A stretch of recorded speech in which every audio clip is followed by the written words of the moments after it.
Dobro večer, Ivan Tomić, i благодарност za убавата вечер najprvo. Dobro večer. Ajde malko za zanajatот. Kako započna su stand-up? Dva razloga su tu. Jedan je taj što ja volim scenu, volim sve što se dešava na sceni. Interesovalo me, nisam znao kako to funkcioniše. Gledao sam neke sjajne glumce koji su imali nekakve monokomedije, monodrame. Milan Gutović, Zijah Sokolović, Rale Milenković, oni imaju svoje monodrame koje su... Interesovalo me to da probam to, a drugo, imao sam šta da kažem što nisam hteo, nije moglo u pozorištu. Tražilo je neku novu scenu, tražilo je neku novu formu. I onda stand-up kreće prvo tako, imate 5 minuta, 10 minuta, 20 minuta. To nije uopšte lako napraviti, jer ono kad napišete nešto, mislite da je šala, to još uvijek nije šala. Šala je tak kad nekoliko puta uspe pred publikom.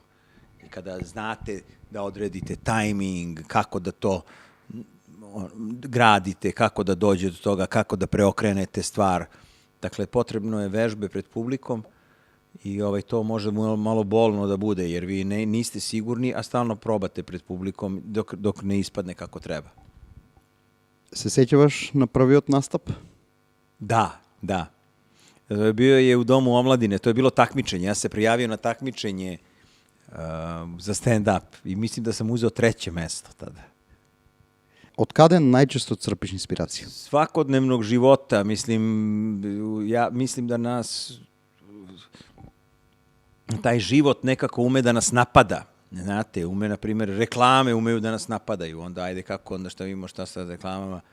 Pa kao sam sada nešto poslednje za neku banku. Snažna, stabilna, sigurna. I tako sad kažem, i onda ja to pročitam i onda nekako mozak mi radi kao, zašto sad ovo bi trebalo da korespondira sa mnom kao potrošačem, ali ja nisam snažan, stabilan i siguran. Ja sam slab, nesiguran i nestabilan. I onda sad kao, ajde, kao krećemo kod toga. I možda ne bude ništa od toga, ali možda i bude nešto, neke nove reklame, kako bi bile iskrene reklame. Snažna, nestabilna i nesigurna. Kao jeste snažna banka, ali je nestabilna i vrlo nesigurna. Kao i onda svi mi se osjećamo tako. Mislim, sve su to neke tako ideje koje mogu da postanu šala i da uđu u rutinu, a ne moraju. Hvala уште еднаш за убавата вечер и hvala za ova kratko интервju.